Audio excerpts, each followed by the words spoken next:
की जय के जोरों शोरों से नारे लगाए देशभक्ति है, क्योंकि यह वह शक्ति है जहाँ नीति नियम नैतिक जैसे धज्जियां उड़ाने वाले लोग मुझे नजर आते हैं। यह वह शक्ति है जहाँ सत्य अहिंसा सदाचार है।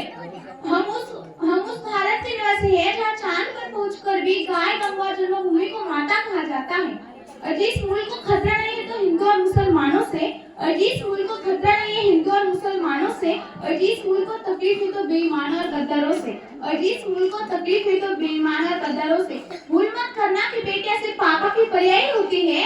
भूल मत करना कि बेटियां सिर्फ पापा की पर्यायी होती है। उन्हें अपने वतन के रक्षा के खातिर हथियार उठाना भी आता है, हथियार उठाना भी आता है। यहाँ की चांदनी मिट्टी का ही गुणगान करती हूँ, यहाँ की चांदनी मिट्टी का ही गुणगान करती हूँ। मुझे चिंता नहीं है कि स्वर्ग जाकर मोक्ष पाने की, मुझे चिंता नहीं है कि स्वर्ग जाकर मोक्ष पाने की, बस तिरंगा हो कफन मेरा यही अरमान रखती हूँ। हम अपनी जान के दुश्मन को जान कहते हैं, हम अपनी जान के दुश्मन को जान कहते हैं। मोहब्बत की इसी माटी को हिंदुस्तान कहते हैं, हिंदुस्तान कहते हैं।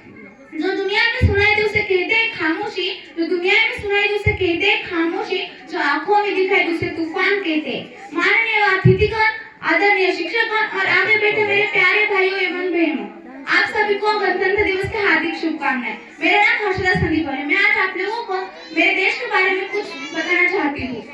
आज 26 जनवरी 2025 का दिन है। यह दिन हम 76वें गणतंत्र दिन के रूप में मना रहे हैं। ये दिन बहुत महत्वपूर्ण है क्योंकि इसी दिन 26 जनवरी 1950 को भारत का लिखित संविधान लागू हुआ था। इसे बनाने में डॉक्टर भीमराव अम्बेडकर का काफी योगदान था। गणतंत्र दिन हमारा राष्ट्रीय पर्व है। यह दिन हमें अपने अधिकार और कर्तव्य को याद दिलाता है। इसी दिन भारत का लिखित संविधान लागू हुआ था। संविधान भारत का सर्वोच्च कानून है।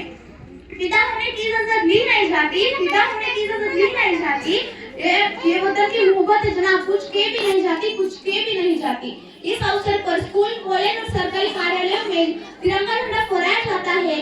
परेड और देशभक्ति के गीतों से वातावरण देश प्रेम से भर जाता है। अंत में अपने देश के बारे में इतना कहना चाहूंगी कि मैं उस देश की नागरिक हूँ जिसके होठों में गंगा और हाथों में तिरंगा है। मैं उस देश की नागरिक हूँ जिसके होठों में गंगा और हाथों में तिरंगा है।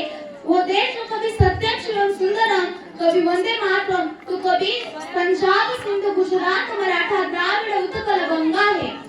मैं उस देश के नागरिक हूँ जो कर ठुकराई हुई की शरण स्थली बन जाता है और 7 समुद्र पार परदेशों को भी अपने ब्रदर्स और सिस्टर कहलाता है। यही प्रेम की पूज्य भूमि भारत वर्ष कहलाता